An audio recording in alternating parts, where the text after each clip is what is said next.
Right, welcome to another episode of Warhammer 40,000. It is 2,000 points because we are on 8th edition. So this is the first 8th edition game. James is very excited here. He's happy to be using his Ultramarines. We thought we'd start off with a classic. Ultramarines will be taking on the Might of the Eldar. Now, Eldar, I'd say Might of the Eldar, they're used to being at the top, but times have changed now. So, debut game for them. Pressure on the Eldar here to try and make a good start, with all of the league tables refreshed and back to zero, and then Ultramarines definitely with a point to prove in this game. So, we're fighting across this urban terrain here, classic matchup here. Bombed out ruins.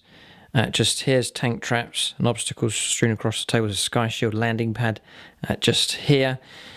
Big defense battery gun just there. Tank traps across here. But across this terrain that the Eldar will do battle with the Ultramarines.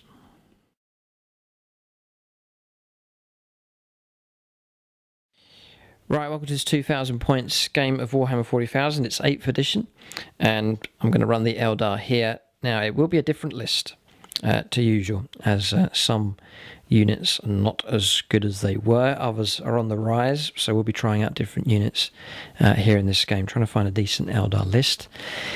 That's a good thing for 8th edition. It's just a refreshing time to start with new units and experiment with different combinations and so on.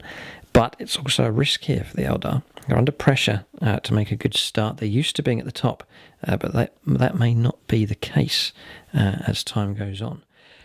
So, going to run a battalion here. That gives us +3 command points here, the new structure for detachments. So, we'll just start in the way they're laid out here. So, one Wraithknight, he has made it in. Sun Cannon and Scatter Shield for him. He may be rearmed in the future, but we'll just have to see. I am taking 2 units of Scatter Bikes. 2 units of those. They're not troops anymore, but they have been included in the army. 1 Wave Serpent here with twin Shuriken Cannons and a Shuriken Catapult underneath. They will be transporting a unit of 5 Fire Dragons. There is an Exarch there with Fire Pike. Then for troops, 3 units of 10. Guardian Defenders, yes, they're here. Can't wait to see how well they do. 2 weapons platforms here are armed with Bright Lancers, and 1 here with Scatter Laser. You have to take 2 HQs, so we've gone for Prince Uriel. He's happy to be in. And then here, I've also taken an Altarch with a Power Sword and a Fusion Gun as well. Then Striking Scorpions, couldn't leave them out, unit of 10 of those. The Exarch, Ariel Doomhand, is back, maybe not quite as good as he was, but is still there. There's 10 of those. No transport for them, they're going to be on foot. And then a unit of Shining Spears. I think they're pretty good, but we'll have to see. There's 5 of them. There's an Exarch there with a Star Lance. Then the other 4 with Laser Lances.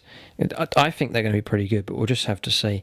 But they have been included in the army as well. So that is the Eldar list. It's 2,000 points, roughly the same size as the 7th edition 1850 point army. So that's the Eldar. We'll go and see what James has brought along for his Ultramarines.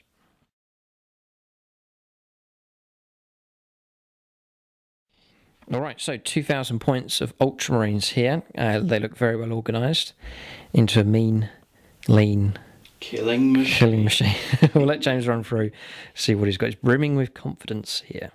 Right, this is my 2,000 points battalion detachment. Here is my Warlord, the Chaplain. He's equipped with Terminator armour and Stormbolter and Necrosius Arcanum.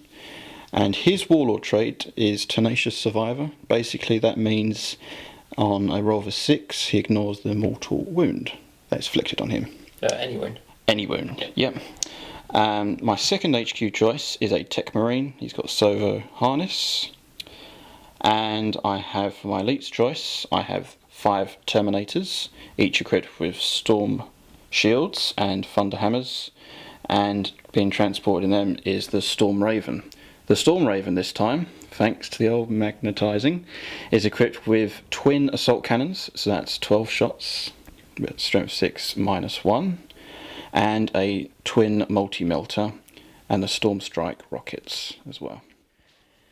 For my troops choice, I have 3 tactical squads but these are all in combat squads. So you've got combat squad here, combat squad on a line. So tactical squad number 4 has got Rhino, dedicated transport, paid the extra 2 points for the Storm Bolter, and the sergeant is equipped with a combi flamer. And in his combat squad, there's a Marine equipped with a plasma gun. The rest are equipped with bolters. And I've got a plasma cannon in this squad here. Tactical squad number 5, the Rhino again, Storm Bolter. This time the sergeant is equipped with a plasma pistol and a power sword. And he's got a flamer Marine accompanying him with bolters and a las cannon as well in a separate combat squad. And then in tactical squad number 6, the Rhino with the Storm Bolter. And then you've got a sergeant who's equipped with a chainsword and grav pistol.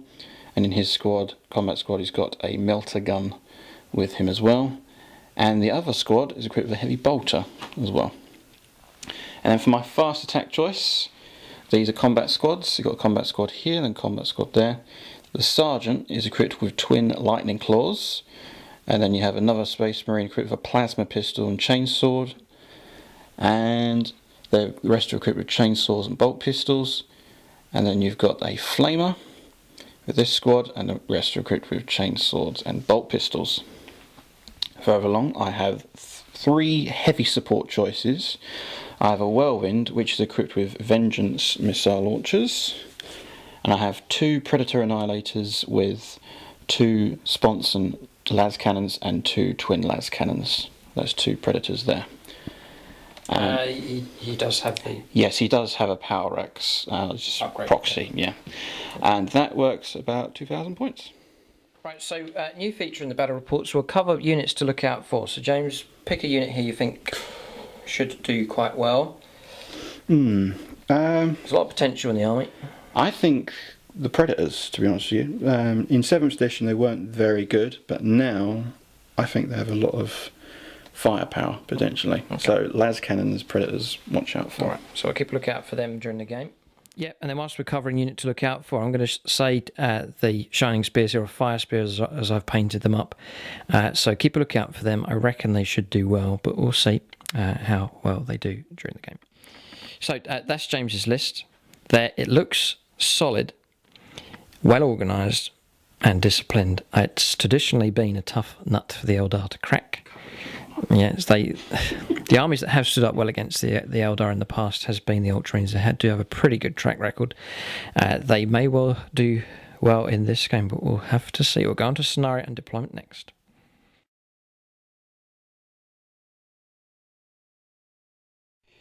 Right, so the scenario is called Retrieval Mission. It's mission number 1 here in the Eternal War missions.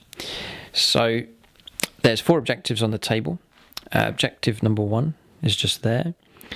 Objective number 3 over there. Objective number 4 is just here.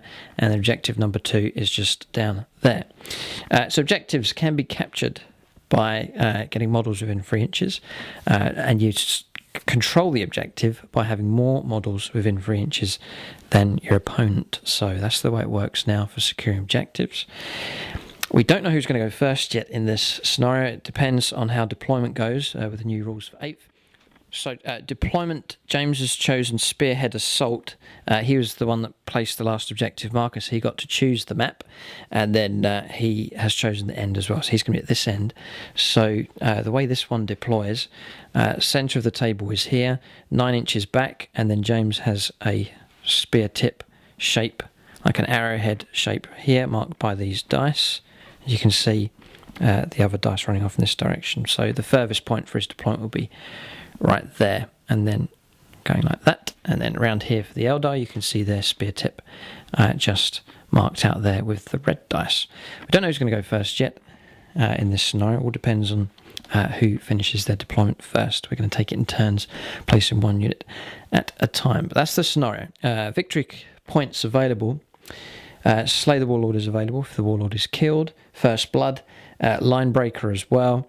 And then, as we mentioned, the objective markers are worth 3 points each. Right, just to mention the battle mat here, it's by gamemat.eu. This one in particular, it's one of my favourites. It's called Quarantine Zone. It's nice urban terrain here. So it's like a rubber mouse mat material. 6x4 in size, so perfect for games of 40k. You just roll the mat out, sits nice and flat, and then they've on top of the rubber they have another material with the printed design on top. Nice surface. You just put your terrain on top, some scatter rocks, and then you've got nice terrain set up just there. Nice and quiet when you're rolling your dice, and then figure friendly as well. Any lead figures that fall over, or resin figures, there's no damage done on them. So you can check them out. It's gamemat.eu. They do ship all over the world, and they sell loads of different battle mats now, and different terrain accessories as well that you can use for your games of 40k and other gaming systems as well. Alright, so deployment done. We've alternated placing our units on the table. James finished first, so he will get to go first unless the Eldar can seize initiative. So spearhead assault for him. Just bearing in mind the game will revolve around these objectives. So he does secure one. Predator anchoring the left hand side. A bit wary of these. Potentially dangerous. There's 2 shots now, isn't it, on top? Yeah. The oh dear, right, okay. And then the Wraithknight, I better watch out. There's a tactical squad here. Then the Whirlwind just in here, it's well positioned, nicely out of sight. Predator here at the back with the helpful Tech Marine there, ready to repair wounds. Then here the other 2 tactical squads just deploying there. Nice flexibility available with James's army.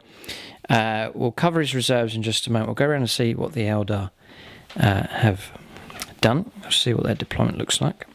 Guardians manning the battlements here. So there they are, 30 of them with their gun platforms ready to fire. That's the view that they have up across the table. And then Prince Uriel, you can see him by the objective. He's there to hold it, but his Warlord trait we've rolled up was Inspiring Leader. So he'll give +1 leadership to units that are in 6. That'll help out the Guardians. They're not the best for morale, so his presence will inspire them to hold that objective. Then across here, that's a defensive part of the Eldar army. Their mission is just to hold on to that objective. And then here, the Eldar are amassing an assault here to move up on the Ultramarines' left-hand flank. So supporting fire hopefully will come in from the 2 units of scatter bikes. Fire Dragons inside here. They have been joined by the Exarch with a fusion gun. Wraithknight getting ready to move out, and then the Fire Spears getting ready to move as well. You can just see our deployment zone line running across here. So Eldar piling up on their left-hand flank, getting ready to move off in this direction. So quite a clear plan from them. Scorpions, Masters of Stealth, will not deploy yet. They'll deploy an Eldar Turn 1 anywhere on the battlefield within, as long as it's 9 inches away from enemy models. And as far as we can read the rules, they are allowed to attempt an assault as well. So Scorpions are around somewhere, but no one knows where they are at the moment. That is the deployment done. We'll just check James's reserves. So here, these coming from orbit, dropping down. Yeah, jump. Those, okay, these are inside. Their Rhinos already split into their relevant combat squads. Chaplains joined the Assault Terminators with their Thunderhammers and Storm Shields. Again, that's a nasty unit to look out for inside the Storm Raven gunship, getting ready to come on from reserve. So that is deployment done. The Eldar wouldn't mind seizing initiative. Just roll a dice here. It's a 1. We do not. Alright, so turn 1 coming up. Ultramarines have planned this methodically. They're going to go after these objectives. They secure 1. Eldar holding another. There's 2 to fight for. We'll see what James decides to do. Will he advance? Will he hold back? We'll go now on to Ultramarines turn 1 next.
All right, so James has moved the first unit here in 8th edition on the channel. He's all happy. A rhino's moved. So check the comments section. Obviously, we're going to make some mistakes here in this game. I think it's pretty clear. We did the same with 7th for quite a while when it came out. So check the comments section, and others who are expert on the rules already will pick things out, and then you can read up there, see the corrections there in the comment section below. But we're going to try and generally get it right here. So Scorpions do like the rule for their Masters of Stealth. They're still not going to be revealed yet. They're somewhere on the table. That's a fascinating rule, that, for them. They could appear anywhere, probably near the Ultramarines some parts. So James will need to be careful, to be aware that they could turn up somewhere on the table. All right, so rest of the movement here then for the Ultramarines. James has finished here. It's very straightforward, just with vehicles here on the table, units still inside their transports. So he was the first to move, going through the crater there. Second one's moved up. Predator moving up behind as well, getting in position. There's no immobilised results anymore, so just away they go. Through the craters, don't worry about all that nonsense anymore. Now we're on 8th edition. Then across here, shifting to the left slightly with this rhino. View held position with him. Yes, Tech Marine right at the back. He can restore D3 wounds a turn. Yeah, so he's pretty helpful. And then here, not moved here with the whirlwind. So that is it. That is movement done. We'll go on to shooting phase next. There's no psychers for either side, not yet for the Eldar anyway. We'll go on to shooting phase next for the Ultramarines on turn 1.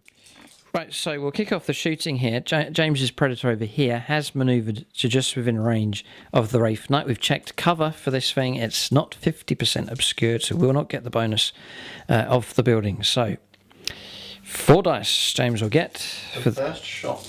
Here it is, yeah. Wraithknight, better be careful here. So 4 to hit. Ah, yes, 4's to hit because James moved. There's 1 hit.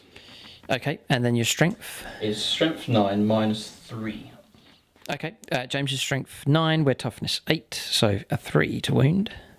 He does, okay. We get a 5+ invuln save. Here, scatter shield. Yes, we laugh. We laugh at the Predator who tried his best, but 'twas all in vain in the face of the Wraithknight. 24 wounds to try and get through here. It's a foe to be feared, for sure. We'll let James press on with the rest of his shooting here. Alright, so Predator's going to fire at the other this Wraithknight here. So we get +1 cover, I believe, so our armour save improves by 1. 3s. 1 hit only. Dreadful. It is dreadful. It's a sign of things to come. 3s to wound. Nothing. Right, so James all excited about his Predator Annihilators, and they have done absolutely nothing here. All right, so advanced moves are done during the movement phase, so there's no run moves. And, yes, the Whirlwind. Right, okay, so you can shoot that next. Okay, so Whirlwind firing across. Does not need line of sight. Miles within range. Range 72. Yep, sure is. Incredible. Going to go after this jet bike squad here. So 2d3 shots he gets. What's the name of the round coming through? It's Vengeance. Vengeance. Okay. It's 2d3 shots. 3 shots, yeah. Hasn't moved, so 3s to wound. 3s to hit. Yeah, 3+ to hit. All hit.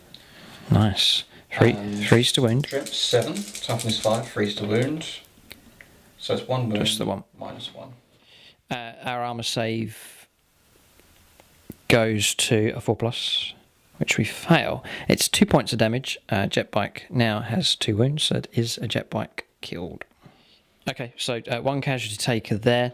There won't be any need for them to test at the end in the morale phase because they've lost 1, and then the max side roll on a dice is a 6, so that'll be 7. Their leadership's 7, so they will be fine. All right, so shooting phase finished. Very straightforward here. It has been simplified. There's no scatter dice and blasts and so on. It's just straightforward dice rolling, really, and some simple pluses and minuses. Pretty good. So that is the shooting phase finished. 1 jet bike has been brought down, and that is it. Ultramarines they'll need to do better than that if they're going to win this game. Turn 1 is finished for them. We'll hand over to the Eldar. We'll see what kind of firepower display they can muster on their first turn. And the Scorpions, be exciting to see where they emerge from the shadows.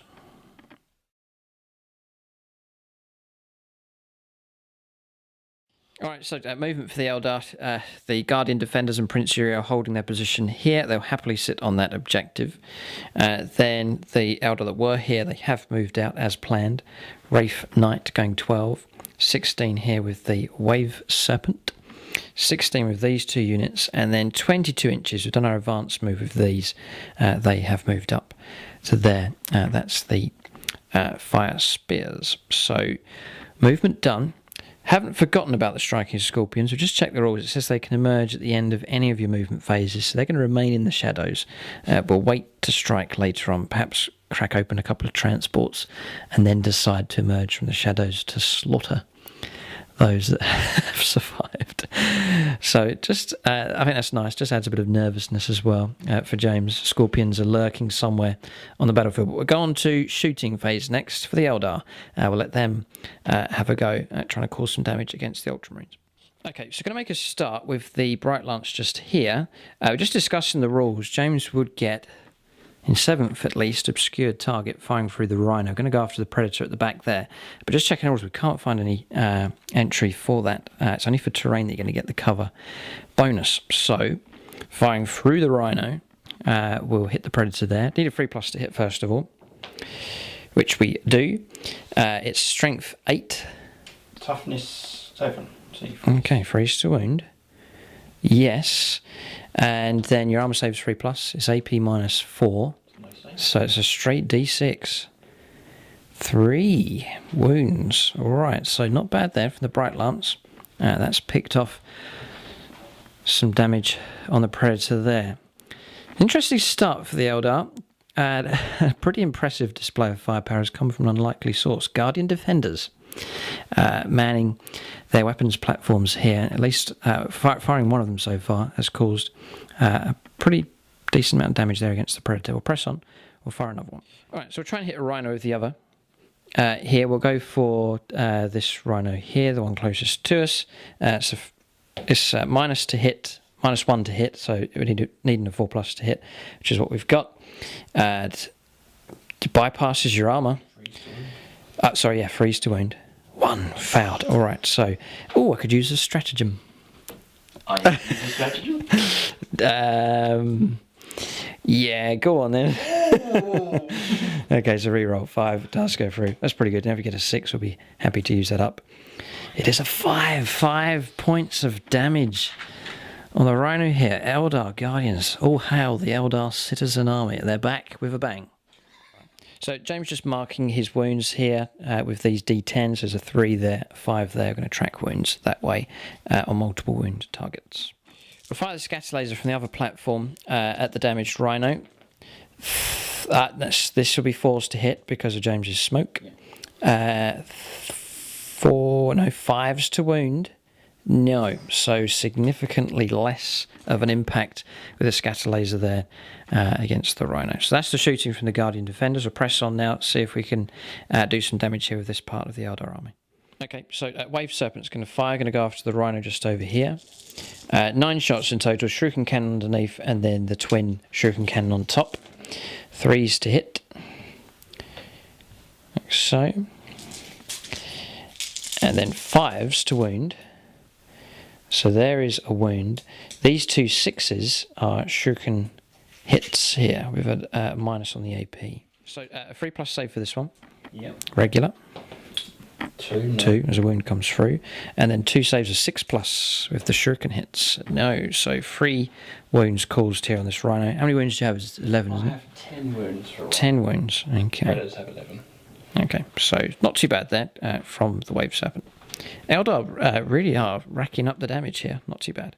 All right, so it's got to be done. We're going to fire the Sun Cannon next. Now, we paid an awful lot of points for this thing, so better do something. 2d6 shots. We're going to go after this Rhino. Oh, no! Eldar are going to the top of the channel. No, I don't know. We'll see. But they're making a good start here. So 11. We need some more dice here. Right, so 11 shots. Then 3s to hit. As a fair few misses. Now, we need 5s to wound. Oh, fouled pretty badly, actually. We're not going to use any rerolls here. Just one coming through. It is AP minus 3, I believe. Yep, so it is AP minus 3. So 6 for a save. Oh. Nope. And the damage is D3. Just the one wound coming through. After all of that, the potential there could have caused a lot of trouble with that weapon, but a poor to wound roll has meant that just one wound has been caused. So James coming off quite lightly there from the Sun Cannon. We're hoping to fire that against Marines, but forced really to fire against the vehicles, not as much damage coming through. It's just really the scatter bikes left to fire. I don't think we're going to pop one of James's vehicles this turn. Alright, so rest of the shooting finished. You fired these 2 units of scatter bikes through. Their weapons not really designed for taking out vehicles, just one wound being caused there. So James, total now 5 wounds on either of these two rhinos, both these two rhinos here, and the Predator's on 3. Okay, so not too bad from the Eldar. Certainly a lot more impressive than the Ultramarines, but they've not cracked open any of the transports here, but they've made a good start. So there's no run moves anymore. It's all been done in the movement phase. Now we're advancing. There's no charges, no combats, so we will go on to no morale either. So we'll go on to the second turn now for the Ultramarines. James potentially has reserves that could arrive. So Eldar making their attack down this flank here seems to be going well. Moving forwards, firing as they go. Decent fire support coming in from the Guardian defenders as well. We'll see how the Ultramarines respond on their second turn coming up next.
Right, so on to movement here. James making his moves here at the moment with his rhinos. So I think he's going to advance the objectives and park up. And if he can hold that position there at the midway point on the table, then he will win. He's going to hold 2 objectives. So we'll need to be careful though, just with the new rules for objectives here. It's not a model within range, it's the most amount of models. So crowding infantry and tactical squads may well be good for locking down objectives, crowding bodies around the objective markers may well be a good plan. But it's moving transports into position. Rhinos doing their job of protecting the combat squads that are inside. A little bit of caution though. There is a Wraithknight storming up the road here, so he does need to be careful. Alright, so rest of the movement here then. It's pretty clever manoeuvring from James. 6 inches moved with the Tech Marine, and then backing off after disembarkation. The 2 combat squads are disembarked. Then after that's been completed, James backing off a couple of inches with the Rhino. James is going to try and repair that with the Tech Marine. Good move from him. I was thinking, he's pretty vulnerable here, but he's a character. He can't be targeted. Yeah, so he can happily work away with his mechanical speciality there and not being worried about being shot at. There's no Eldar snipers around. So that's a good move there.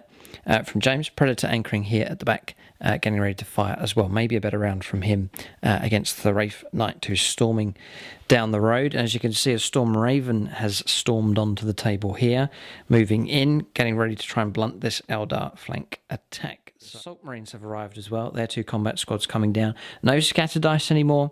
They're just 9 inches away.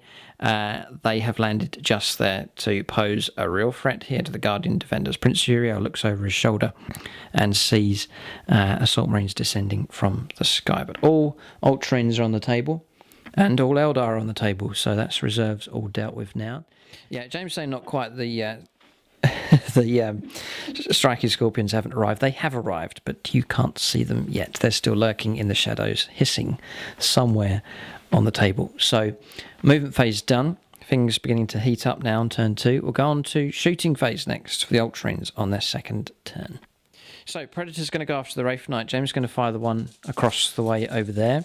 So, 4 shots. I've got a feeling he's going to cause damage this turn. Still on full ballistic skill because it's model damage. Yep. 3s to hit. That's a cock die. He's got 2 hits so far. So it's 3. He's got 3 hits, alright. 3s to wound, strength 9, toughness 8. Just the one, still plagued by some pretty poor dice rolls. He's thinking about using a stratagem here. It's early stages in the game. My reroll did pay off. Well, last time you passed, so I will reroll 1 dice. He's going to reroll 1 dice. He's going to burn one of his stratagems up. Maybe we're making a silly decisions here using these early, but we'll see what James gets here. 3, it does wound. Well done. So 2d6. We will try and block these with our invuln save. So 5 plus invuln here. We want to try and pass at least one of these. There could be trouble. We failed both. James is going to get to do 2d6 points of damage here on the Wraithknight. This could be bad. A 6 and a 2. Does he want to use a reroll on the 2? I can't. No, 1 per phase. Yeah, no, that's fine. Yeah, okay. So 8 wounds here. It sounds bad. It's about a quarter killed here on the Wraithknight. So decent damage coming through here from the Predators. James told us to look out for them at the start, and they have caused some significant damage here against the Wraithknight moving up. All right, so second Predator across here is now going to fire at the Wraithknight as well. Could witness the Wraithknight being brought down in this game. James misses with 2. 3s to wound. 1 wound coming through. 5 plus invuln. Come on. No, the scatter shield doesn't help. D6 points of damage.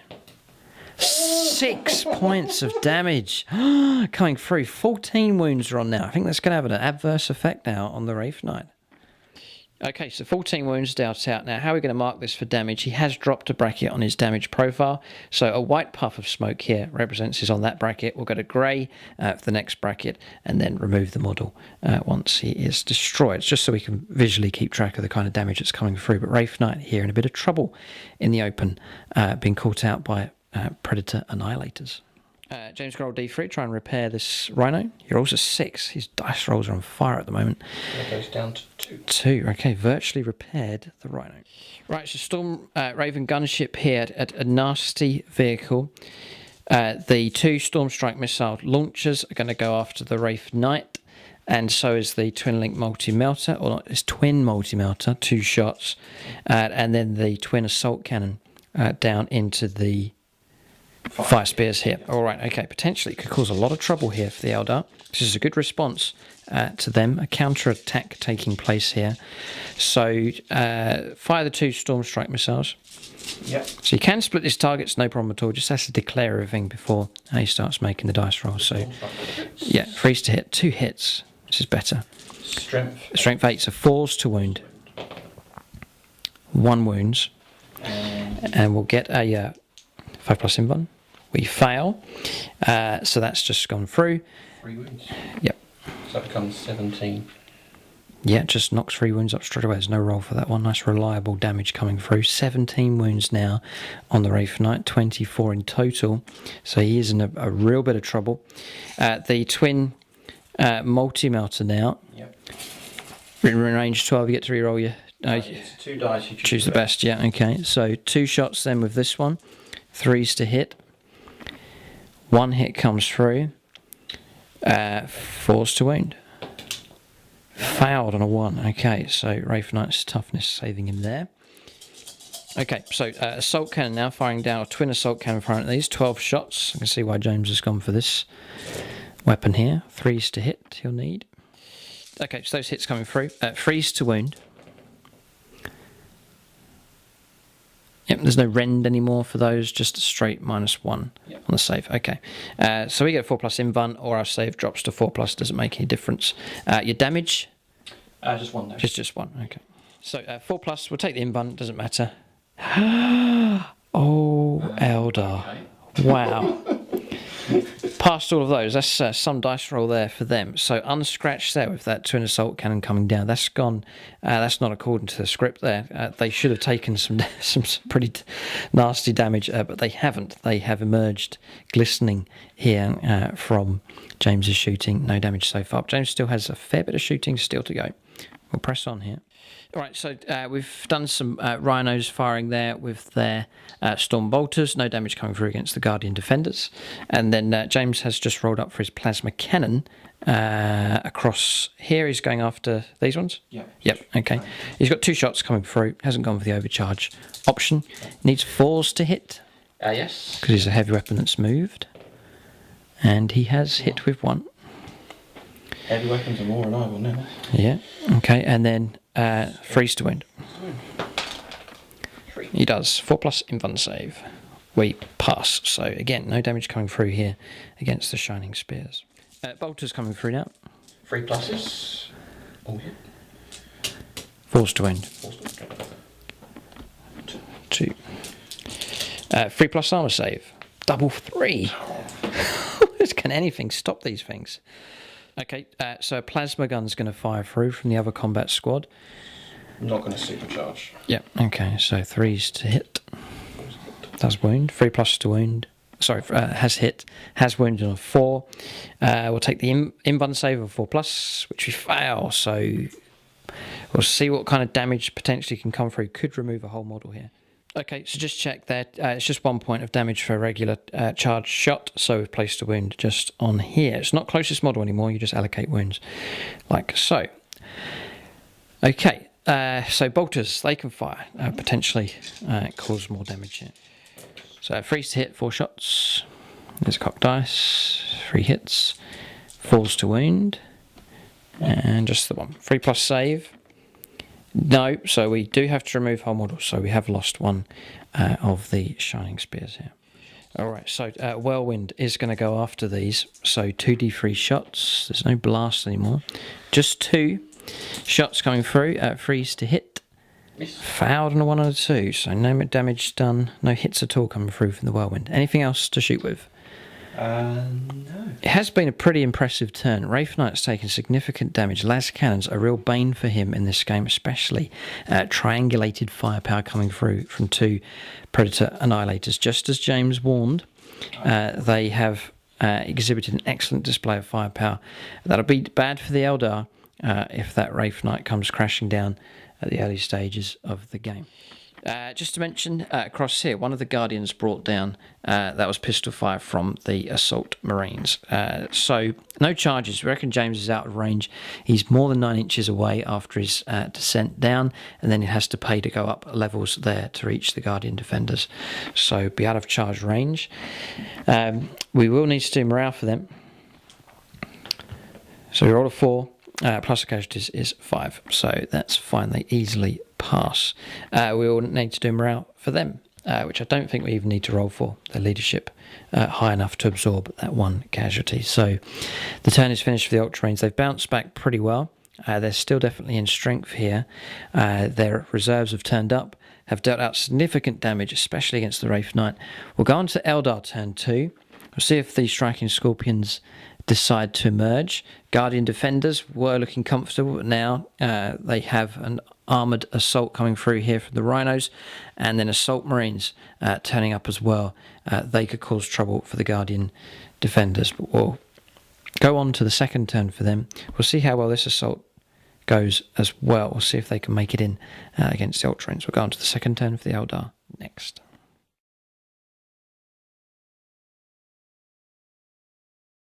So we're on Eldar Turn 2 here. Haven't moved the models yet, just discussing the game. 8th seems okay.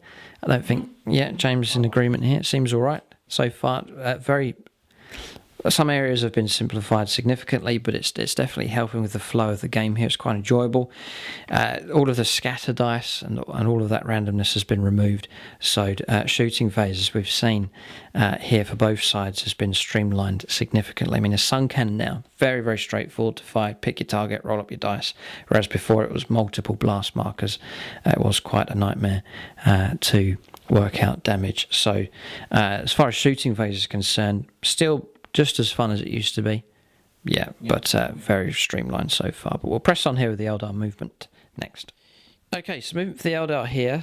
It's not the usual way we play, but 8th edition, some changes have taken place. We'll just cover the Guardian Defenders. So shifting around to their right, Prince Uriel orchestrating their response here to the Assault Marines. So moving to the edge of the Sky Shield landing pad. Then Uriel just behind. He's not allowed to join, but he actually has to remain an inch away there. Those units getting ready to fire down. We reckon with the new rules, they'll fire those shuriken catapults down here, whilst the crew fire at a separate target. James nodding, that's the way it's done. This squad here has moved round. Their shuriken catapults won't be able to shoot here, but they'll be able to fire a bright lance across. They're pretty versatile units here, actually. So Guardian Defenders, not bad. And definitely up for the fight here with their beloved Prince Uriel and his flowing blonde hair nearby to encourage them. Here, we dropped off the fire dragons because we can fire at -1 to hit against flyers. So real potential damage there. The Exarch, not with them, sorry. He needs to be an inch away. Separate unit. Then after they deployed, we're then allowed to move the transport just to there. 10 inches allowed to move here now with the Wraithknight after his damage. Scorpions, 9 inches away from the flyer's base. Just to here. So they've emerged from the shadows to join in the Eldar assault. They're continuing to press on. The scatterbikes just holding here to provide fire support dead ahead. And then here, the Shining Spears have moved through the Exarch right close to the Ultramarine defenders just there. But again, this unit potentially could shoot at the flyer and, dare I say it, assault the flyer. We are fly. Other units that are fly are able to assault flyers now. So the jet bikes, they're represented here on the table, but they could be up here getting ready to charge in against the Storm Raven. And we're saying the versatility here of 8th edition means that we can shoot at one target, charge another. So it's very, very flexible here for shooting and charges and so on. But enough said. We'll let the Eldar press on here with their shooting. I reckon there's a chance for them here to strike back against the Ultramarines who have had a good turn themselves. We'll see how well the Eldar can do. Their shooting phase coming up next. Right, so we're going to start here with the Fire Dragons and, the Exarch separate, so, the Autarch here. We'll go with Fire Dragons. We're going to fire the Exarch separate. He does get to reroll 1s with his shots with a fire pike. So we'll aim here, 4+. We do get a 1, which we will re-roll. We get a 2, so he's failed. And then 4 others. We do get 3 hits here out of 4. Strength 8. James just checking the rules here. I think his toughness 7. Okay, so 3's to wound. Just the 1. Just checking the rules. No ceramite plating. So that's gone. So we'll get to roll the 2d6, choose the best. I'm going to use a reroll here. So a command point being used has paid off again. That's helpful. That really is helpful. So damage coming through, AP -4. So it's just straight through. There's no invuln or anything like that to help him out. So the first round coming through, 2d6, choose the best. Double 2, so just 2 wounds. Next one. A 4 and a 2, we'll choose the 4. So 6 wounds in total dealt out there by the Fire Dragons. Fire the Exarch here. He would be at 2s to hit, drops to 3+. Does get the hit. This is a fusion gun that he's firing. So 3's to wound. Yes, just about. The round goes straight through. So again, fusion, so 2d6. Wow, 6. hull points or wounds dealt out here. So 12 out of 14, is it? Yeah, I'll double check. Yeah, no, 2 left. So, yeah, trouble here for the Stormraven being targeted by the Fire Dragons and the Ultark. The Ultark especially doing well with that fusion gun shot coming through. Okay, so we're going to fire the laser lances here. They will need 4s to hit here for hard to hit. Just the 1. 5 or 6 to wound. Yes, it's AP -4. It's 2 points of damage. The Stormraven has been brought down. So we'll roll dice here, see if James explodes. No, he does not on a 1. All right, so just for a bit of cinematics, they put a bit of smoke on, but the model's been removed. James rolling up 1 mortal wound for these, but James using a reroll to... Because you haven't used one this phase, have you? No, okay, so you're all right. So he re-rolled that and didn't get a 1, so no damage there on the Terminators from the Storm Raven as it came crashing down. So it's interesting here how flyers can be targeted, that you have to be careful with them where you place them on the table. They've flown over the Eldar here, and the huge Hulk flying through the sky at low altitude. The Eldar have taken the opportunity to bring it down with some nasty weaponry. So first blood, actually, isn't it? Picked up for them. Yeah, all right. So Eldar pick up a victory point as well as the Stormraven comes crashing down. But still, plenty of shooting to go. We've done these here. Eldar units across the table still shooting to do with them. Right, so Scorpion pistol fire here. We're going to try and do a bit of damage against the Terminators. They are all in range 12. They need freeze. The Exarch's included in here, 11 shots. 6s would be helpful, just to try and pick away at James's wounds here. None. Strength 4 though, so 3 saves of 2+. James on 2 wounds now with Terminators, so they're a tougher nut to crack than they used to be, passing all of them, no problem with his Terminator armour. Right, Scatterbike's going to go after the Terminators. 12 shots. This is the 3-man unit. It's needing 3s. It's going to be quite a grinding process here to get through these Terminators. So it should. Yeah, James happy with them having 2 wounds. They've made Terminators great. 3s to wound. 5 saves. Okay, so 1s here. Need a double 1 at least to bring one of these things down. There's 1. Okay, so 1 wound caused. So James can place the wound just here. It doesn't have to be closest model. We'll fire the other Scatterbike squad. Just 8 shots with them. Needing 3s. And then needing 3s again to cause wounds. 3. 3 saves of 2+. If he gets any 1s, he's going to have to remove a model here. He does get a 1. All right, so 1 Terminator brought down. That does help. Okay, so Sun Cannon, we do have to go after these Terminators here. So 2d6 shots, 8 shots. Now we will need 4s to hit now with our damage that has been taken on the Wraithknight. So 4s. Yeah, just half the hits coming through. 3s to wound. That was a 4, so 3 wounds coming through. So James can use his invuln save. Yes, so he can... Yep. So 3 pluses. He fails 2. Now this is a significant hit. Well, 3 wounds each. Yeah, it's D3 wounds each. Yeah, no, this is the danger of the Sun Cannon. The first wound that comes through does kill a Terminator, and the second one does kill a Terminator. Now it's 3 wounds. It's 3 wounds caused, but it can only kill 1 model at a time. So we'll lose an overflow wound just there, but significant damage coming through against the Terminators there. Another 2 of them brought down by some pretty effective firepower from the damaged Wraithknight. I'm going to fire the Wave Serpent at this combat squad just here. 3s to hit. 3s to wound. 6s will need are going to be helpful for us. None. So James will get regular armour saves.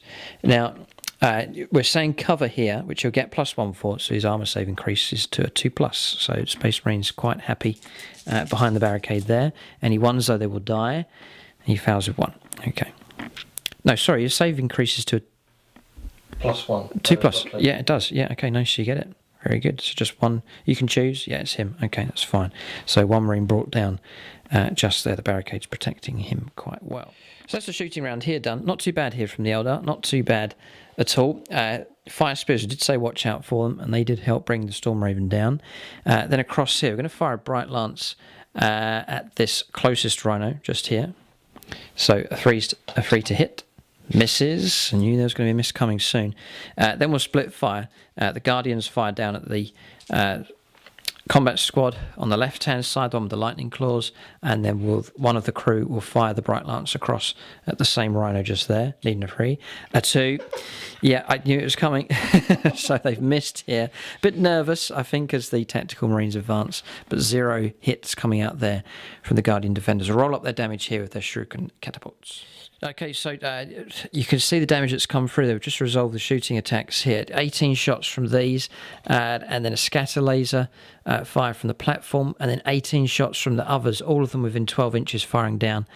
Blistering firepower from those 2 squads combined. Each unit firing at a separate combat squad, wiping out 4 of the Marines here. Some shuriken rounds, hits coming through, rolls of 6 to wound, causing trouble there, and then across here as well.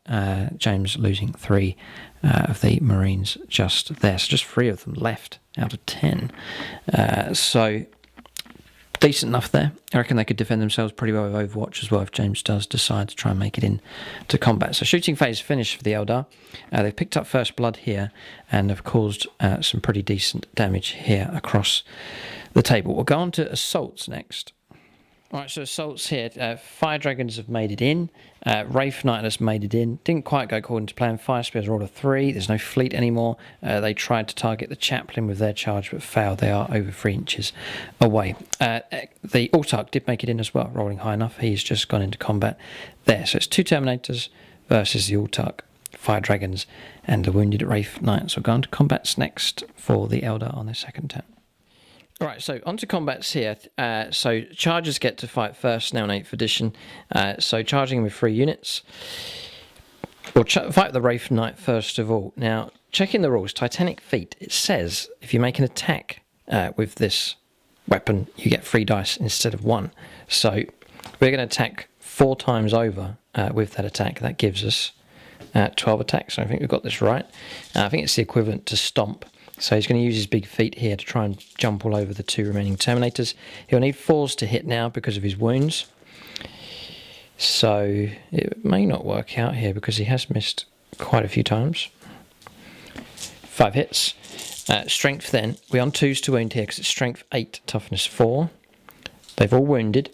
So James will take his invuln saves here. 5 invuln saves of 3+, which he fails with. Yeah, they are dead. It's D3 points of damage each time, so those wounds will build up, and that has wiped out the Terminators just there. So a big threat there from the Ultramarines. It has been dealt with the Flyer, and now the Terminators have been destroyed.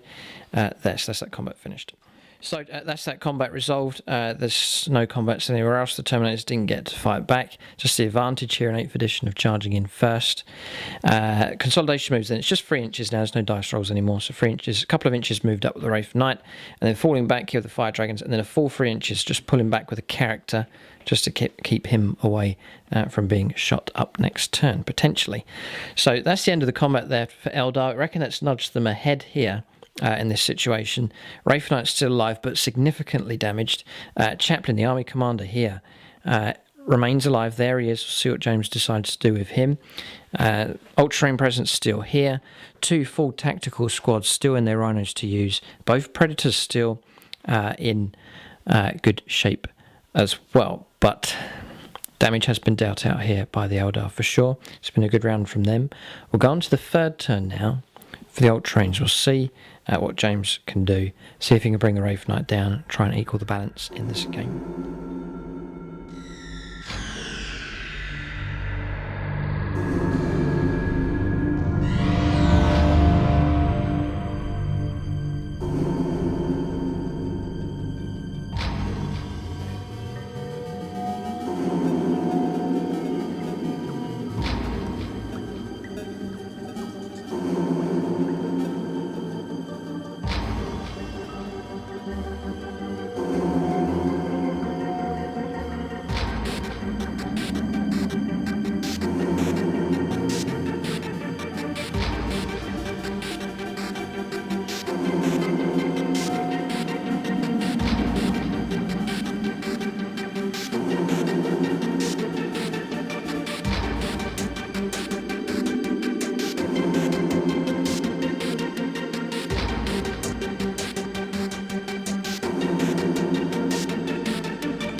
Right, so we're on to the third turn now for the Ultramarines. James just thinking about where to move. Just covering morale there at the end. The combat squad here, the assault squad, they pass, no problem. James rolled a 6 for the sergeant's squad just there. That meant that one casualty was taken. Reroll there for Space Marines, but still rolled a 6. So one of the assault marines has ran away. So just the sergeant left. So those two combat squads now just reduced to a man each. Okay, so movement done here for James on turn 3. So tactical squads advancing here. So all 10 are still inside this one. The 2 combat squads are disembarked, 3 inches, then a 6-inch move for them, so they've moved up to here. Rhino following up in support just there. So they are going after the Eldar citizens here. Then across here, the chaplain has fallen back. Scipio the Third, I think we're up to now. Well, his proper name is Agrippa of the First Company. Oh, right, okay. Well, it's Scipio at the moment, at least. And then he's fallen back behind there just to regain that protection. This squad moving through. Combat squad holding position here behind the barricades. Predators pretty much holding their position. They're happy enough where they are, getting ready to lay down some firepower. Oh, right, if you move, it's -1 to... okay, that's why you're staying still. Okay, very good. And then the Whirlwind holding position as well. So really, it's Predators and Tactical Squads is the focus for James. If he's going to win, it'll be those 2 types of units that will do it for him. Now, the elite part of his army has been removed, and there's no flyer either. So we'll go on to shooting phase next. We'll see if the Wraithknight can be brought down. All right, so he's going to fire the first one here at the Wraithknight. So you get 4 shots. He's going to fire this one here in 3s for staying still, and he's hit with 3. 3s to wound, that's strength 9, just enough. 2 wounds coming through, that will be enough, I reckon, to bring us down. Unless we roll some invuns. We do roll 1 invun, that's helpful. D6 points of damage. Rolls a 5, that you'll keep that, that's a pain, that 5 points of damage, that puts us on 22 wounds. 2 wounds remain. The Wraithknight will come crashing down if 2 more wounds disappear. Just knocking up the dice here on his d10s. Okay, 22 points of damage. Alright, so the other Predator is going to fire here at the Wraithknight. James just checking line of sight. You get 50%. He's going to give us 50%. Okay. +1 to armour. Alright. What's your minus? -3. -3, okay. So it's the 5+ invuln is the same anyway. Okay, so 3 to hit here. Stayed stationary with this one. 3 misses. Just when you needed it, 3s to wound. Can't let the Wraithknight survive another turn. That does come through. We will need an invuln save here. Which we fail. This is it, D6 points damage. 2+ really, to bring him down. Yes. A 3, Wraithknight comes crashing down. Mission accomplished. Alright, so we're going to remove the model, but before James does that, or before we do that, James can roll up a d6 if he gets a 6. A 5, almost a catastrophic collapse, but it wasn't to be. Alright, so Wraithknight removed from play. So 7th edition, the Wraithknight was very, very hard to kill. He has been brought down here pretty effectively here by 2 Predator Annihilators. That's decent shooting from them. Nice, reliable shooting. It's that D6 points of damage that really has caused trouble for the Wraithknight. Just a 5+ invuln save to protect him. So all those wounds, which I thought would take a long, long time to get through, the Predators have dealt with him quite effectively. We'll press some of the rest of the shooting here for the Ultramarines on their 3rd turn. Right, so shooting phase resolved here. Guardian defenders coming under fire. Frag grenades being lobbed on top of the Sky Shield landing pad here. That's by the Assault Marines who are just around here, the 2 lone Marines just there. And then Stormbolter fire from the Rhinos. Then Flamer firing up, Combat Squad firing. This squad firing across as well has reduced this squad down especially. There's just 5 of them left. Casualties taken from this squad as well. We don't do morale yet. We have to wait to the very end of the turn for that. The Las Cannon did split fire across, taking a shot here against the Wave Servant, but James missed, needing a 4 to hit after he moved. And he rolled a 3. Ignoring the jet bikes and the scorpions, they've not been shot at all. One of the fire dragons brought down. That was fire from this combat squad here. Then here, the fire spears, they've been targeted. James making them a priority. That was 5 from this combat squad. Here, the plasma cannon, James did roll 1 for that on an overcharge roll, but he used up his last stratagem to re-roll that to keep him alive. And then in return, he got a hit, got a wound, and then it was 2 points damage. So one of the bikers killed. We failed a 4+ invuln save. Another one of them brought down as well. Again, we can't do him around till the end of the turn. Repairing here. Yeah, roll restored 1 whole point. Okay, so there's just 1 wound now on that Rhino. The Tech Marine's done a good job. And that is about it. So, not too bad. Mission accomplished, really, for bringing the Wraithknight down. It's not equaled the game up, I don't think, but it's a step in the right direction for sure. We'll go on to assaults next. James does have a few that he can do. I think he's going to try and go after these bikes here. And yeah, combat squad to charge in, assault marines to try and charge. So we're going to try and flush out the Guardian Defenders and Prince Uriel from the Sky Shield landing pad. Roll up some charge distances and Overwatch next. Alright, so charges taking place. No damage on Overwatch from these. Both combat squads charging in. Chaplain holding back, but will grant his ability to the 2 combat squads, yeah. Rhino didn't charge in, thankfully. But that is an option that you can do now. Then across here, the 2 single marines here from the remaining assault marines combat squads, they have made it in. No damage from Overwatch there. A marine was brought down from this combat squad. James rolling a double 6 for his charge. They have made it into combat. So Ultramarines have stormed onto the Sky Shield landing pad. So great result there. Looks like it could be in danger. We'll see how well the Guardian Defenders defend themselves. That's charges done. James is going to get to go first here with loads of combat, so it's a good opportunity for him to cause some damage to the Eldar forces. But we'll go on to combat results next. Okay, so on to combats here. Prince Uriel, heroic intervention. Just check the rules. He moved to within an inch of the Sergeant with the Lightning Claw, so he has intervened in this combat here. He's seen the danger, he's moving in, but James gets to go first against him. So 3 attacks, 2 attacks plus 1 for having a pair of Lightning Claws. So freeze to hit. Yeah. Oh, they all do. Freeze to wound, and yeah, shredding here. So reroll. I don't think it's called shred anymore. It's just you get to yeah, it's a reroll. Okay, so 2 wounds coming through. We do have our 4+ invuln. And Prince Uriel now has 6 wounds. So we foul both of those. Is it damage 1? Yeah, damage 1. Damage 1. Yeah. Alright, so 2 wounds dealt out there on Prince Uriel. So Prince Uriel doesn't get to fight back here. All the chargers have to go first. So the Marine charging in here, just the 1 attack for him. 1 attack, yeah. 3+ hits. Yep. And causes a wound. So we'll make our save, which we pass on a 5, so no damage done. Interesting. Alright, so this combat here, working our way through all of the charges first of all. So here, 2 attacks. 3+ is to hit. Yes. 2 hits, freeze to wound, and it's enough to bypass our armour. -3. No! No, 2 2s. Alright. Dropped his sword. 3 attacks with the other Marines as they pull out their combat knives. 3+ is to hit. 2 hits. Freeze to wound, strength 4.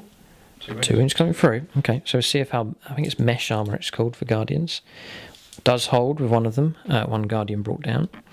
So just remove one of those models just there. In fact, what we have to do now, I think, is to lay models down. We've got to keep track here of results. Okay, so we're going to move on now to the combat down here. These 2 combat squads charged in, so they get to go first as well. So you can lump them all together, it doesn't really matter, I don't think. So we'll calculate what James has, just seeing if he's got a sergeant with any weaponry for close combat. No, alright. Yeah, okay. 10 attacks. Okay, so 10 attacks. James will get to re-roll his hits because of the chaplain's presence nearby within 6 inches. So he's on. Freeze to hit. Rerolls because of the chaplain's influence. Paid off. Okay. Strength 4, toughness 4, so 4's to wound. Yeah, that could be enough to wipe us out here. 3+ armour save. Rolling James's dice. foul there. It's 2 wounds coming through. It's enough to bring down another one of the fire spears. Yeah, so the way combat resolution went, there isn't really combat resolution anymore. It's just straight morale tests done at the end of the entire phase. So we're just leaving casualties laying there for now. I think that's the best way to do it, so we can track all the damage that's done. I need to remember that Prince Uriel, no, he'll not do morale. It's models that are lost. He's okay. He'll just absorb the wounds and not run away. But here we're going to get to fight back now with our Eldar units. Right, so thankfully for James, we didn't charge. We would have been at strength 8, but only at strength 4. So this is the Exarch fighting here, didn't freeze. Oh, he's done well. 5s to wound though, strength 3. Nothing. No damage at all. So Shining Spears, similar to how they've always played, disadvantage for them if they don't charge and they're actually charged in combat by another unit. That's what's happened to them here, and they've caused no damage. So it's a shame they've been caught out just there. Coming across here, Guardian Defenders can defend themselves. Alright, so the weapon platform actually is able to hit in combat. So we'll press the forwards button and drive it into one of the Marines, see if we can push him off the edge of the storms of the Sky Shield landing pad. So we'll just roll here, needing a 6. Wait, here would it. Alright, so you've hit him. This isn't really meant to happen. 5 or 6 to cause a wound. No. Alright, so the Eldar have driven it probably off the end of the Sky Shield landing pad here. Right, so 1, 2, 3, 4 attacks now. They've all hit. Not bad. And 2 wounds coming through. So James can roll up saves for them now. Don't get 1s and 2s. No, he's passed. Power armor holds. Well done. Across here, we'll let Prince Uriel fight here. Okay, so just checking the rules. The Spear of Twilight is incredible. We're rolled to hit here. 4 attacks, 2s. Roll to wound, 2s. Yep, 2 6s. And then it's 4 points of damage there at AP -4. So, yeah, that Marine has been rendered asunder by Prince Uriel. So easily dispatching that Space Marine Sergeant, the Assault Marine Sergeant that moved up there, Prince Uriel, heroically intervening and dealing with him. We'll let the rest of the Guardian Defenders in this squad fight against the lone Assault Marine just there. So rolled up for wounds here. 2 wounds to make with the Guardian Defenders. Just already rolled to hit with them. 2 4s. James's power armor holds. Well done. Okay, so that's just morale to do. The lone Marine here was killed, so there's no morale for him. Morale to do here, we took 1 casualty. So we take a dice, add the number of casualties to it, and that's the result. So you roll a 2, number of casualties are 3, they passed easily, so the Guardian Defenders will easily hold their position, just they're not going anywhere. Okay, so rolled up morale for these as well, including the casualties that we lost earlier. Need to remember that. It's still not enough to cause the last model to be removed from play, so he'll carry on in combat. Probably going to pull away with him. I think it'll be a good idea, and he'll be free to move off and still be allowed to charge actually as well with the fly special rule. So that is combat's resolved. It's not gone too bad for the Ultramarines. They've stormed on top of the Sky Shield landing pad here, so now this objective isn't as secure as it was. James has manoeuvred himself to take control of these 2 as well, and then this one is being held by the Ultramarines. So tactically speaking, the Ultramarines are in a pretty good position. Eldar having caused damage, but they're out of shape here. I've got units like the Scorpions here away from most of the fighting. These were here anticipating a fight with the Terminators who are destroyed. Now they've gone, there is a gap between them and the enemy. So we'll go on to the 3rd turn now. For the Eldar, they need to try and get into a better position to strike well, otherwise the Ultramarines could castle up, take control of the objectives and ultimately win the game.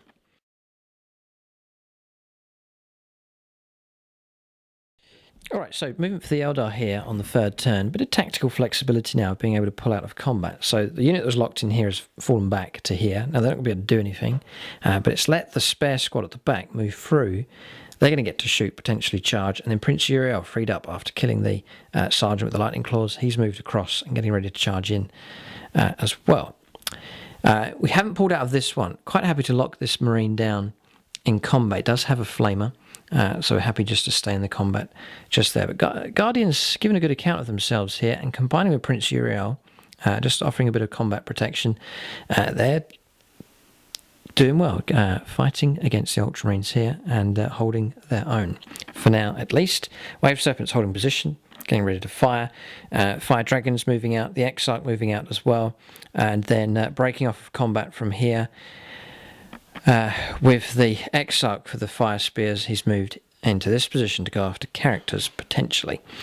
Scorpions moving 7 inches with them. They're starting to flow around here. Potentially could charge in this direction. It is quite a long distance for them to go. There's no fleet anymore, so they would need a pretty good roll to make it across. And then here, the bikers getting ready to fire across potentially in this direction to lend some fire support.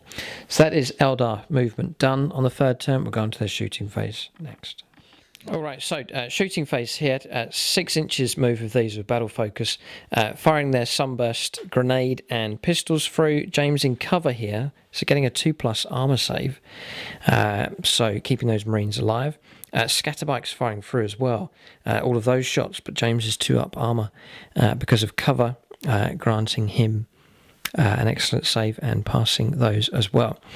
A couple of casualties taken here. That was firepower from the Shuriken cannon underneath here, and a fusion gun hit, wounded and killed one of the Marines just there as well. We fired across this way with the twin Shuriken cannon across to here, bringing down 2 of the Marines from that combat squad. And then here, they can do it. Fire Dragons still pretty decent with their shooting, firing through and destroying the Rhino in 1 round of shooting just there. Pretty good from them. Then across here, the Guardian Defenders not doing much damage against the combat squad, but Prince Uriel firing his electrical eye. It's a 3-inch range, got some hits and caused damage there. Just the 1 Space Marine Sergeant left. So Eldar shooting, not too bad. Just wondering though, how we're going to try and deal with these Predators. Eldar don't have too much. Perhaps the Bright Lance weapons platforms over here, but they're a bit busy at the moment trying to deal with Ultramarines assaulting up on top of the Sky Shield landing pad. But shooting phase finished, not too bad from the Eldar. We'll go on to their assault phase next. Alright, so charges taking place here. Some tough decisions to make. Couldn't charge with the Scorpions as much as we wanted to. They've been a bit out of it in this game so far. But here, Fire Dragons, we felt we had to charge in against this combat squad. So they've made it in. They did take 1 damage there, a casualty on Overwatch. The Autarch here is charged in against the Chaplain. Wouldn't usually do that in the previous edition, but here, with Power Sword, 2s to hit, we stand some chance against him, so the Autarch has charged in. Here we went after the Tech Marine there with the Exarch for the Shining Spears, and then across here Prince Uriel and the Guardian Defenders have made it into combat here against the Lone Sergeant. Melee continues just over here as well. So we're going to charges next. Chargers will get to fight first, and then the rest of the combats. So we'll fight this Autarch first. Chance for him. 2s to hit. They all hit. 5s to wound. He does get 2. James will have to go down to his 4+ invuln save here, or he'll take wounds.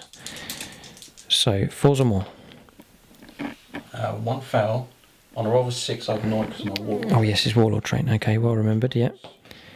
Doesn't. Alright, so wound taken here. The blade causes a wound here on the Chaplain. So well done to the Autarch.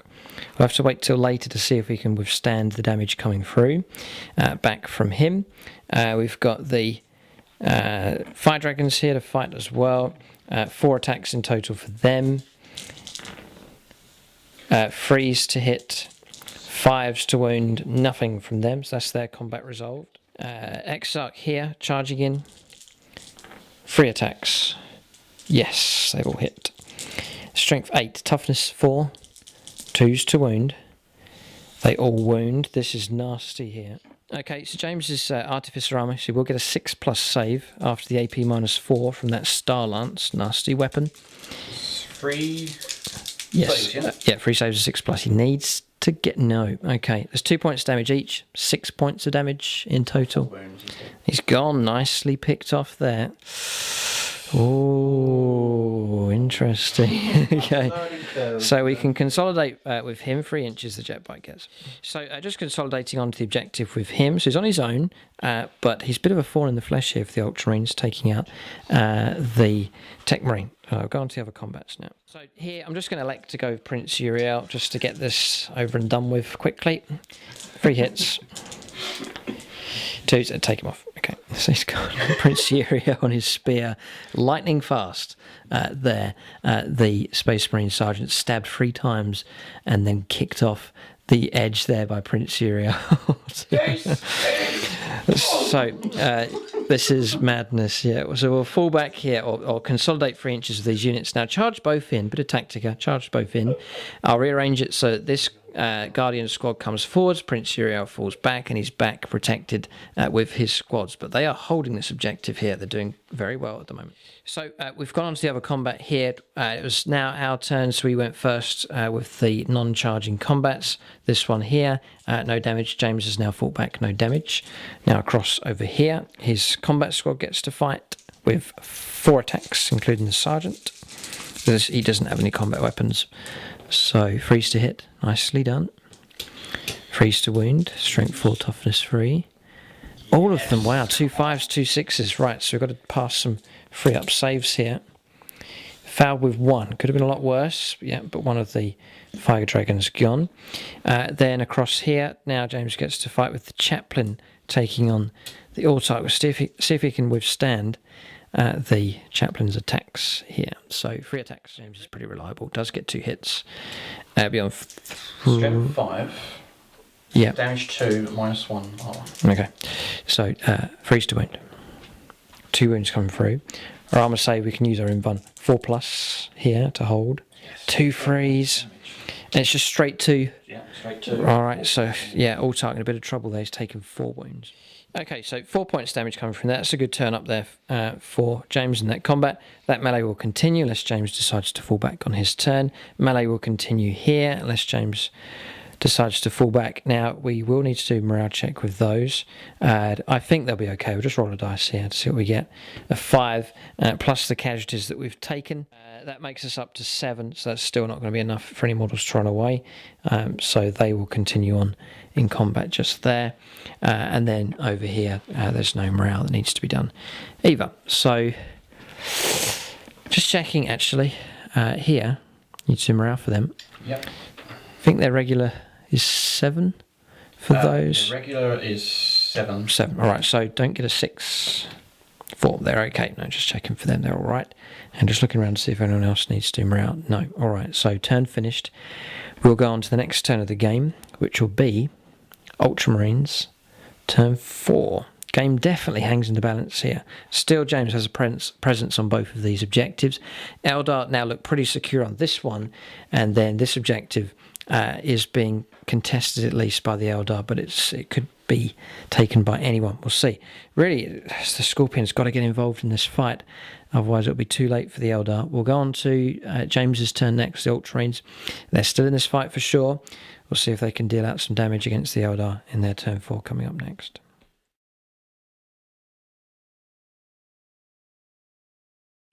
Okay, so on James's turn at the moment, he's just deciding what to do. He's got multiple combat squads that he can call upon. Nice bit of tactical flexibility for him.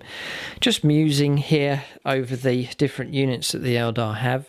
Have been impressed by the Guardian Defenders, especially when they're in mass here. 3 units of 10. Units able to pull out of combat, others able to move in, and then a little bit of combat support for them. Just Prince Uriel there has helped them out as the Marines have got closer. And then that long-range ability, Bright Lances especially, seem to be particularly effective for them. So impressive enough with the Guardian Defenders. I was going to go for Dire Avengers, but they just seem very expensive in points. The Guardian Defenders seem to be a bargain, so they have done particularly well. Scatterbikes, not so impressive with them. There's no minus, no AP with their shooting, and the units in cover seem to be well protected against them. They're not very good against vehicles either, so not too impressed with them. Wave Serpent really hasn't been targeted. Fire Dragons, doing well. No complaints about them. The Autarch's done well in this game. Fire Spears, they've done okay, but they have been picked on. I think James has made them a priority in this game. And then Scorpions really have been out of the game, not in the right position to strike yet, but moving up pretty close. They're moving in towards this objective now. So James moving here, combat squads disembarking from their Rhino. So there's still plenty of Marines left for him in this area, and he's just deciding what to do down here, and then the Predators as well, what to do with them. Okay, so James has finished his move here. He's electing to stay in combat here. Then this combat squad staying still with the plasma cannon. But these Marines manoeuvring forwards just there. And then the Predators holding position as well, just there and in the top right-hand corner of the screen there. Also, James, I think he wants to get his maximum ballistic skill shots with those two tanks. So that is it. You can see here, combat squads, 2 fresh combat squads there. This squad's fallen back into the ruins just there. Another reason why these not so effective.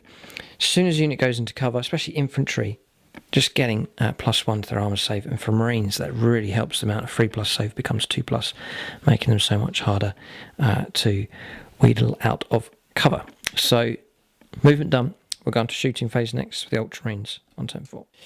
Okay, so shooting phase done here. 1 Scorpion brought down. That's fire from this combat squad just here. James firing his pistols in combat against the Fire Dragons. No damage there. Yep, no pistols here. Predators firing. Impressive units that they are. 1 here and 1 firing here, bringing the Wave Serpent down. The Wave Serpent shield not enough to protect that vehicle, so Wave Serpent gone. Then here, a couple of casualties there on the Guardians. That was fire from bolters and storm bolters from the Rhinos and combat squads. And James fired his pistol here. No damage in combat there against the Guardian defenders. That is shooting phase finished. I do sense that James is slightly... Well, no, he has the upper hand at the moment, tactically speaking. Damage has been pretty equal on both sides, but tactically speaking, he is holding more objectives now. Yes, and just to mention, the Fire Spear has been destroyed, finished off actually by the Whirlwind. Yeah, finished them off. The Vengeance round, yeah. Okay, so that's that unit wiped out and destroyed. That is shooting phase finished. It's been pretty good. Again, from the Ultramarines. We'll go on to their assault phase next. James thinking about charges to do, trying to get the advantage of getting to go first. I think he does want to charge down here with this combat squad, and that, I reckon, is about it. All right, so what we'll do is resolve Overwatch here with the Scorpions and let James charge in. All right, so combat's hit, James charging in. No damage from Overwatch from the Scorpions. We'll go on to combat resolution next, get these combats resolved. So James gets to go first here, gets to re-roll his hits. So that is 4 attacks on the charge. Very straightforward. We're having to work out an initiative. It's just simple. Charges go first. 3's to wound. 2 wounds coming through. So heavy aspect armor to save, which they easily hold. Alright, so then now we're down to regular combat. So starting with James, it's his turn. He can choose a combat anywhere on the table. Kill him. He wants to kill the Autarch, okay. So you can use command points to try and intervene. I don't have enough left to do that. But let James go here. So 3 attacks. 2's to hit. Full hit. Chaplain's pretty good. Strength 5. 3's to wound. Oh. 666. Unbelievable. So we're on a 4+ save here. 2 go through. 4 points of damage. 4 points damage. Autarch's dead. Ouch. He's gone. Dealt with very harshly there by the chaplain. Well done to the army commander. Okay, so James can consolidate with him. So we get to choose a combat now. And I reckon we'll try... I think it really matters. We'll maybe try and bring a Marine down here, possibly. Yeah, we'll go for that one next. So 3 attacks, 3's to hit, nothing. So James can go. He can probably... It's up to him. He can leave that combat here. He might want to go first over here, actually. So 3's to hit. Failed. All right, so he's failed over there. All right, so we'll let the Guardian defenders fight next. Weapons platform. Doesn't hit this time. 6 attacks with the others. Needing 3's. quite reliable in combat. 5s to wound. Yes, they fight here. So 3 saves for James to make. Well, the last Marine on top of the Sky Shield landing pad is dealt with here by the Guardian Defenders. 3+. Let's see if our power armor's reliable. It sure is. Oh dear, 4, 5 and a 6. James holds. So that melee will continue on. Unless the Guardians decide to pull back. Then the last one, the combat squad here, getting to fight, getting to reroll actually with the chaplain within 6 inches. James consolidating, by the way, 3 inches across in that direction. So 3s to hit. So reroll here for the chaplain. They all hit. Nice. Chaplain's good. Scipio the third helping out here. 2 wounds coming through. That could be enough to cause trouble. Failing 1. So just down to the Exarch now for the Fire Dragons. So he continues on. I thought all the melees were finished, but Scorpions haven't fought yet. So we'll do them next. Right, so Mandiblasters first of all. So what do they do? You'll find out. 6s. Nothing. All right, so 6s would be mortal wounds. You've got away with that there. Acid being sprayed here from these Scorpions, but no damage coming through so far. Right, so Striking Scorpion Exarch next.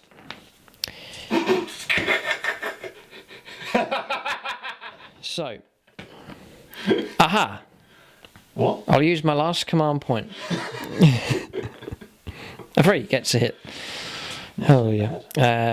So 3s to wound. Yes. Yeah, just hold it there a second. It is -1 to hit because of what used to be the old unwieldy rule. So I rolled a 3. It's actually still failed to hit. So Ariel Doomhand failed this turn. Not so good. We'll let the rest of the regular Scorpions fight now. Okay, so 3+. 3s to hit here with the Scorpions and their chainswords. They'll then be on 4s to wound for +1 strength. So not bad. Last James to make 7 saves here of 3+. And could cause trouble for James on a terrible roll. It'll wipe him out and free up the Scorpions to move off. We'll see how well his power armor holds. Fails with 2. Alright, so 2 models brought down just there. Right, so morale resolved very easily there. There's no one going to run away in these situations down here. So that is the turn finished for the Ultramarines. Done okay. Scorpions moving in. They've done some damage, but they're now locked in combat there unless they decide to pull out. So that melee can just carry on. And Eldar looking a little bit thin here. Their attack has been thinned down quite significantly, and there's still plenty of Space Marines and their vehicles left on the table. So we'll go on to Eldar turn 4. They need to think up a plan quickly. Got to try and dislodge the Space Marines from their objectives, otherwise they will lose the game. We'll go on to Eldar turn 4 coming up next.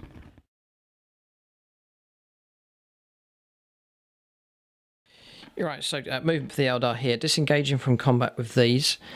These have moved forwards to there, and then going down the levels, Prince Uriel taking a squad in front of him on the advance. I reckon we've got to go after the 2 objectives here, contest them at least, and yet still try and hold on to this 1 objective here.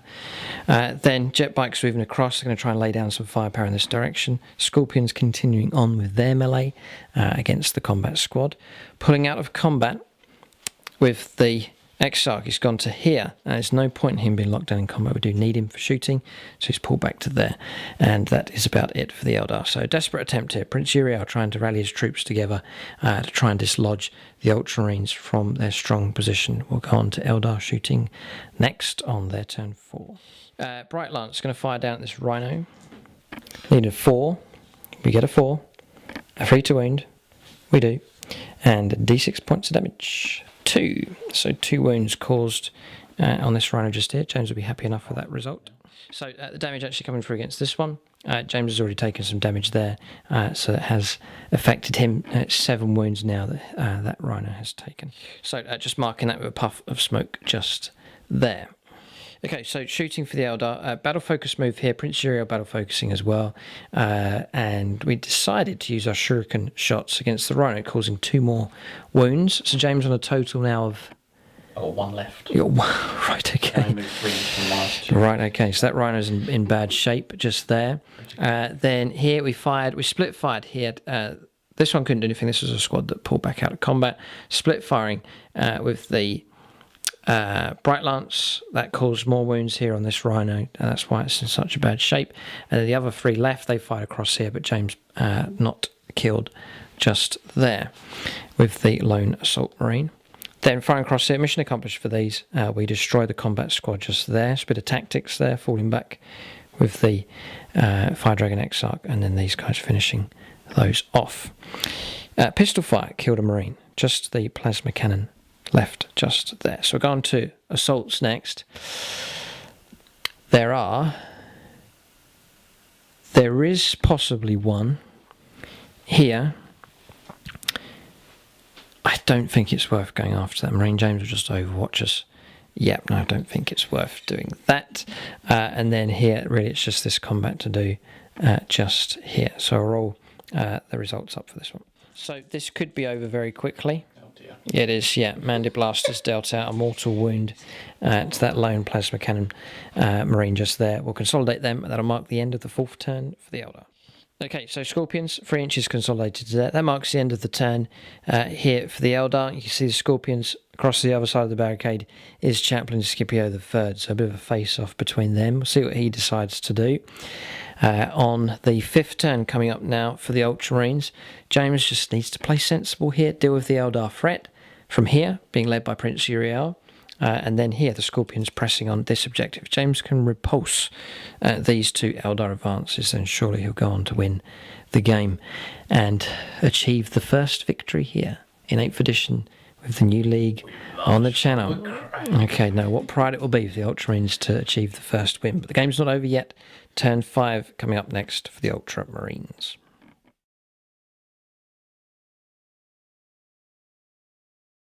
So 8th edition, there's new tactics involved for sure. Different combinations that you can go for that previously weren't available. Ability to pull out of combat and then use other units to sweep in. Chargers getting to go first. Some pretty significant changes, and that means that the game is played in a different way, and it means that other units can shine. As we've seen, Guardian Defenders working in combination with each other have done pretty well so far, but I just have doubts whether they're going to be good enough to take on combat squads here with tactical marines. May not be good enough. Scorpions, I don't think they're going to be decent enough to take on vehicles, so may struggle here against the Predators. But we'll see. We'll let James make his moves. I think he's pretty sure of what he's doing. We'll let him complete his movement here. Right, so movement for the Ultramarines done. Holding position with the Predator. James wants his maximum ballistic skill. Chaplain, moving? No, because he wants to fire rapid fire bolt and then charge. Into the Scorpions? Of course. Oh, dear, they never learn, do they? And then across here, combat squad advancing forwards onto the objective. Rhino moving along a few inches. This one moving to here. And then other combat squads just there. So James just relying, I think, on his shooting to bring those Guardians down. And then the Flamer Assault Marine here moving up behind the Guardian Defenders as well. So that is movement done. Predator across the other side as well, holding position. Shooting phase next for the Ultramarines on turn 5. Right, so shooting phase here. The Predators firing at the Scorpions. Their shots coming through, decimating them just there. So there's 4 of them left, including the Exarch, but their numbers severely reduced down. Then across here, it's gone even worse for the Eldar. Yeah, Prince Uriel has been killed. Clever from James here. So using the tactical squads and the Rhinos with their Storm Bolters to clear the Guardians out of the way. And then the last combat squad just over there, there is a las cannon tucked in with that squad. It was the last shot to come through against Prince Uriel on his own. James got the hit, got the wound. We fouled our invuln save, and they rolled a 4 for damage. That was the last 4 wounds taken off of Prince Uriel, and he is gone. So Slay the Warlord picked up. The Eldar attack has been stopped here. Just 2 units of damaged Guardian Defenders holding this objective here. James's flamer firing through, causing 2 casualties. All right, so keeping a track of the wounds here will be morale to do, especially for the Scorpions at the end of the turn. Jet bikes not being targeted here. James seeing them as less of a threat. Okay, yeah, whirlwind fired at them. Okay, and caused no damage. So shooting phase finished. Tactical squads doing well, and then the predators especially doing well. Also, we'll go on to combats next. Some charges and Overwatch to resolve. All right, so no damage from Overwatch here. The Assault Marine charges in against the Guardian Defenders. And then across here, the Chaplain Scipio, no damage done from Overwatch either. James will get to go first, but in both instances here with the new rules for charging. So that is good news, especially for the Chaplain as he clambers across the barricades against the striking Scorpions. Right, so free attacks. He doesn't get rerolls here, but he will be on 2s to hit. He's got to try and get past the bodyguard of Ariel Doomhand. He'll be the last to die. Gets his hits. Freeze to wound. Or wounded. Gets his wounds. The Chaplain's on fire. AP minus... AP minus 1, 2 damage. Okay. So 4+ armor save. We passed 2. So 1 Scorpion brought down. Now, the danger here is we could run. Remember, we've got a morale phase right at the end of the turn. We've lost a number from shooting and now 1 in combat. So that's going to stack up. So Scorpions could well be in a lot of trouble here. But we'll go on to the next combat here. That's James charging in just over here. 1 attack. He gets into 3. Yep. And then 3 to wound. He does 5+ save, which we pass. So a fight back, heavy weapons platform. Misses. 4 Guardians. And they all hit. They actually need freeze to hit now. And 1 wound coming through. See if James fouls this one. No. So he holds just where he is. There'll be no morale check for either side there. Then across here, get into fight. We'll go for Mandy Blasters first of all. 6s. None. That's for mortal wounds. Then we'll let the Exarch fight. He gets his hits. He will need 3s to wound. He gets 2. James needs to make an invuln save here. 2 of them at 4+. Otherwise there'll be trouble. He fouls with both. I think we're on D3 damage. 4 wounds coming through. Okay, James is going to get to roll 6s here. So 4 dice needing 6s then for James. This is his Warlord trait kicking in here. It doesn't help him, so he has taken 4 more wounds. He's gone. He's a 5-wound model, is he? Yeah, 5 wound. Chaplain's gone. Ariel Doomhand has had the last laugh with James's Warlords. That is a point picked up. We'll consolidate there with the 3 remaining Scorpions. Okay, so consolidation. The Scorpions hop over the barricade there, getting ready to move out on their turn. So that's that combat done. We have done this one here, so that continues on. So that is the end of the 5th turn for the Ultramarines. It's been going well for them. They're definitely doing well, but a little bit of a turn up there for the Eldar at the end. Maybe too little too late. We're saying their numbers severely reduced down. They actually have morale to do, actually. So they may not be there in a moment. We'll just check to see what kind of score they need. Yeah, so casualties of 5 in total this turn. 5 + 6 is 11. They're gone. The Scorpions have busted morale. This is the new morale system here. Even though they've won... It's a strange old thing. They've won the combat, but then they've decided to run because of the damage that was done in the shooting phase. A little bit out of sync there with that, but that's the way it is. We'll remove the Scorpions from play. Okay, so we're just sort of trying to justify what's happened. Not used to it working out that way, but that's the way 8th operates now. Maybe they've advanced and they've seen the Predator and they thought, no, we're not going to go after the objective. And they've slinked back to live to fight another day. It doesn't necessarily mean the models have died. It just means they've pulled back and will take no more part in the battle. But Eldar cut down now. The Scorpions are gone. They're just down to 2 Guardian units and some jet bikes and the lone Fire Dragon Exarch. So we'll press on to their turn 5 coming up next.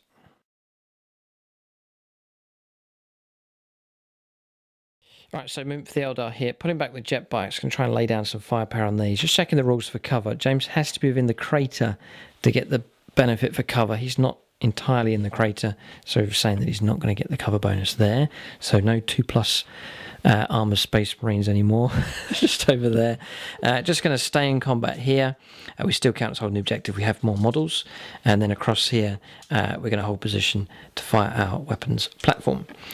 And oh yes, and the sneaky Exarch just behind the door. All right, so we'll go on to shooting phase next for the Eldar on their 5th turn.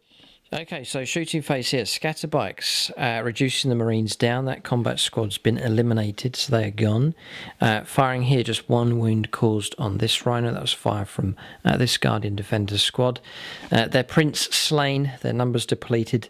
Here, they're on the back foot, but some scatter bike help really assisting them here in this turn. And then coming across here, we failed to wound the Predator just there with a battle focus move. The Exarch is just through there by the window. So shooting phase finished. Assaults, none. Just here, this ongoing melee there to resolve. Okay, so combat's resolved.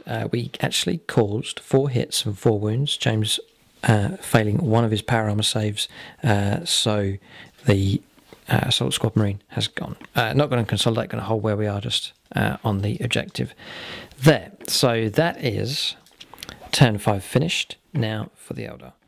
Alright, so just checking the rules here for the way the game continues, and on a roll of a 3+, we will go on to turn 6. The Eldar want the game to continue on. They're out of shape here, but James actually does get to make the dice roll, so let him roll up. Large from a crack. It's a 2. It's a 2. Yeah, it is a 2. All right, so the game will end. I reckon the Ultramarines have it. We'll get an exact score here for victory points now, so we'll do a bit of calculating, but I reckon the Ultramarines have secured the first win here in 8th edition on the channel. Okay, so calculating points here, it wasn't a devastating victory for either side. It's actually pretty close. So as far as objectives go, Eldar do secure this one, with the Guardian Defenders killing the Assault Marine right there at the end. So 3 points picked up there. James does hold this one with a Rhino on 1 wound remaining. So that one counts as holding, so that is 3 points each. James is out of range of this one. The game ended earlier than we thought it would, but so James doesn't get the 3 points over there, so no one holds that one. And then the Predator, half an inch out of range here, but thankfully the Whirlwind, the corner of that vehicle, is just within holding the objective just there. So that's 6-3 to the Ultramarines for objectives. Both players, both armies have picked up Slay the Warlord. So that is 7-4. Both have Line Breaker here for James and here for the Eldar. So that's another victory point. That's 8-5. And then First Blood was picked up by the Eldar for destroying the Stormraven gunship. That is a final score of 8-6. So actually pretty close. But you reckon if the game had continued on, just think how it would have happened. Predator Annihilators, reckon may have picked on the jet bikes, pulverised them with their deadly shooting. No jinx saves now to protect them. Guardian Defenders, we reckon would have been picked on here by the combat squads, and James moving on to secure the objectives in an even tighter position. So I reckon the Ultramarines deserved the win, and if the game had continued, I reckon they would have achieved victory anyway. So, for all the times in 7th edition that the Eldar have slaughtered the Ultramarines, now in our first game in 8th, the Ultramarines have had sweet revenge against the Eldar. Eldar in disarray here. They're trying to find a new army that works. It's a time of change, and the Eldar haven't quite adapted yet. They have lost their first battle here in 8th edition, and James has led his Ultramarines. Very disciplined force, well organised, and they have achieved victory here against the former channel champions. Top of the league. Top of the league here with 1 win. Yeah, well done. So enjoy it whilst you can. That's all I can say. The Eldar will pull back here. They'll drag their wounded prince away, and they'll come back to fight again. And they're swearing their revenge against the cursed Ultramarines. But they have achieved victory here. The Ultramarines have won against the Eldar. So, great game. We've really enjoyed it here. It's been a learning curve for sure. There's definitely new tactics involved with 8th edition. It is a new way to play Warhammer 40,000, but it is enjoyable. So, we have seen the first game take place here, just with a classic lineup, Eldar versus Ultramarines. But Ultramarines have seized victory here in this game. Great game, thanks for watching, and tune in next time.